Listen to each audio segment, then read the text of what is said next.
नमो नमः छात्रा, मैं प्रियंका चौहान, आपकी संस्कृत अध्यापिका। सुप्रभातम। बेटा, आज हम पढ़ेंगे द्वितीय पाठ मधुरा श्लोकः। ठीक है बच्चों, इससे पहले वाली वीडियो में हमने द्वितीय पाठ मधुरा श्लोकः के पहला और दूसरा श्लोक पढ़ चुके हैं। ठीक है, आज हम पढ़ेंगे श्लोक संख्या 3 व 4। ठीक है बच्चों, देखिए मैं उच्चारण करती हूँ। नास्ति विद्या समम चक्षु, नास्ति सत्यम समम तपः, नास्ति राग समम दुखम, नास्ति त्याग समम सुखम। भावार्थ समझिए। नास्ति विद्या समम चक्षु अर्थात विद्या के समान कोई नेत्र नहीं है। ठीक है, नास्ति सत्यम समम तपः, और सत्य के समान कोई तपस्या नहीं है। नास्ति राग समम दुखम, और न अस्ति, न जमा अस्ति यानी न जमा अस्ति, न यानी नहीं, और अस्ति यानी है, नहीं है। राग यानी होता है दुख, क्रोध। राग यानी होता है क्रोध, तो क्रोध के समान कोई दुख नहीं है। नास्ति त्याग समम सुखम, और त्याग के समान कोई सुख नहीं है। ठीक है, भावार्थ समझिए कि जो विद्या है, विद्या के समान कोई नेत्र नहीं है। कि जो आपकी नॉलेज है वो ही आपके सबसे बड़े नेत्र हैं, है ना, सबसे बड़ी आंखें हैं। अगर आपकी आंखें हैं लेकिन आपके अंदर कोई ज्ञान नहीं है, कोई नॉलेज नहीं है, आपकी जो दृष्टि है वो ज्ञान पूर्ण नहीं है, ठीक है, तो उन नेत्रों का कोई भी लाभ नहीं है। ठीक है, तो इसीलिए कहा गया है कि विद्या सबसे बड़े नेत्र हैं। सत्य के समान कोई तपस्या नहीं है।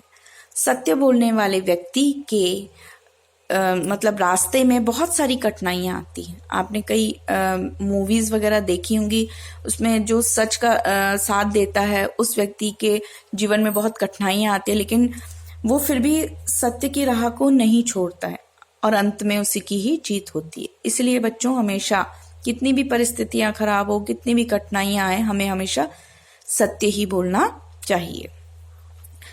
क्रोध के समान कोई दुख नहीं है, अर्थात क्रोध जो होता है, जब गुस्सा आपको आता है, क्रोध यानी गुस्सा, तो आप कोई भी निर्णय लेते हैं वो आपको ही नुकसानदायक होता है, आपके लिए ही नुकसानदायक होता है, क्योंकि क्रोध में कभी भी सही निर्णय नहीं लिया जाता है ना।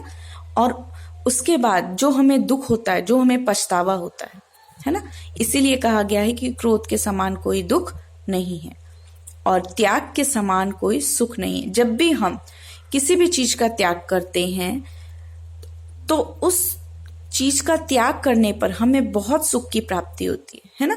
जैसे आप किसी गरीब को दान देते हैं या किसी भी व्यक्ति के लिए आप कोई भी चीज, कोई भी वस्तु त्याग करते हैं, देते हैं, तो उसको देने के बाद जो सुख प्राप्त होता है, संसार का सबसे बड़ा सुख वही होता है।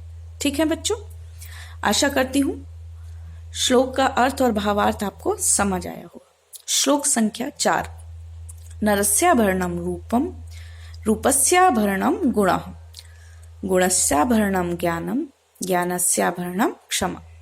देखिए, नरस्याभरणम रूपम, रूपस्याभरणम गुणः, गुणस्याभरणम ज्ञानम, ज्ञानस्याभरणम क्षमा। नर यानी मनुष्य, और नरस्य यहाँ षष्ठी विभक्ति का प्रयोग किया गया है, काके की। ठीक है, आभरणम, ठीक है, नरस्य जमा आभरणम यानी गहना। आभरण यानी होता है गहना।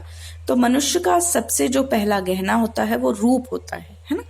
रूपस्याभरणम गुणः, क्योंकि पहला गहना, अर्थात जब भी हम किसी मनुष्य को, किसी को भी देखते हैं, किसी भी व्यक्ति को, तो उसके रूप से हम उसके बारे में सोचते हैं। सबसे पहले हमारे दिमाग में उसका रूप आता है ना, कि ये व्यक्ति कैसा है, काला है, गोरा है, लंबा है ना। तो रूप सबसे वो गहना हुआ है ना, सबसे पहला। रूपस्याभरणम गुणः, मनुष्य का गहना रूप है, रूप का गहना गुण है। मनुष्य में रूप है लेकिन अगर उसमें गुण नहीं है तो भी वो व्यर्थ है। तो रूप का गहना गुण है, ठीक है। गुण का गहना ज्ञान है और ज्ञान का गहना क्षमा है। तो गुण कहाँ से आएंगे? जब हमारे अंदर ज्ञान होगा। तो गुण का गहना क्या हुआ? ज्ञान। और ज्ञान का गहना क्षमा।